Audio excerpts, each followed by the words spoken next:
Most Americans receive their health insurance coverage through an employer, but health insurance costs are now rising faster than wages, and healthcare costs are rising rapidly too. Ron Pollock works with a consumer group devoted to healthcare issues. Individuals, government agencies are all finding these costs unaffordable. And the costs are only expected to rise. A U.S. government agency predicts healthcare costs will double in the next 10 years, which means insurance premiums will continue to rise as well. Many small businesses already find it impossible to provide insurance to their employees. 47 million Americans have no health insurance.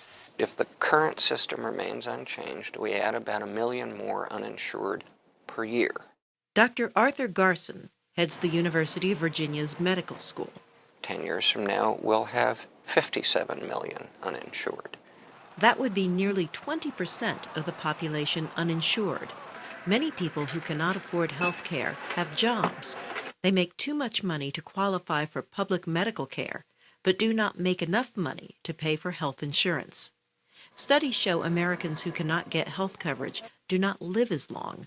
Jessica Banthan at the Department of Health and Human Services led the most recent U.S. government study on access to health care. Our study shows that falling ill in this country can have a serious impact on your family budget. Advocates say that is why, in an election year, health care reform is one of the nation's top domestic priorities. Some advocates point to the Veterans Health Administration as a model for quality, access, and efficiency. So how have you been doing? Good. For example, government-funded veterans hospitals and clinics keep electronic medical records. So, no matter which of the veterans' health facilities a patient visits, that patient's medical records are a click away. Dr. Ross Fletcher. You can see every blood pressure that was ever taken on him in our hospital or in the clinics. This prevents repetitive tests and reduces medication errors. Again, Dr. Garson.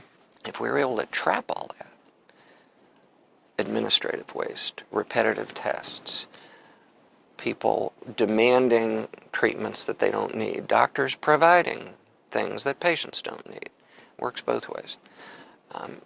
If we could trap all that, we would have a lot of money. Dr. Garson and other advocates of health care reform envision continuing the option of private health insurance and expanding public programs. He says few support government-based universal health care. At the state level, a number of plans have been proposed, but only 2 have adopted universal care. Dr. Garson expects more proposals and trials at the state level until the states find which models work best. Until then, he says, life expectancy will remain lower for an African-American male in parts of New York City or Washington than for his counterpart in Bangladesh or Nairobi. Carol Pearson, VOA News.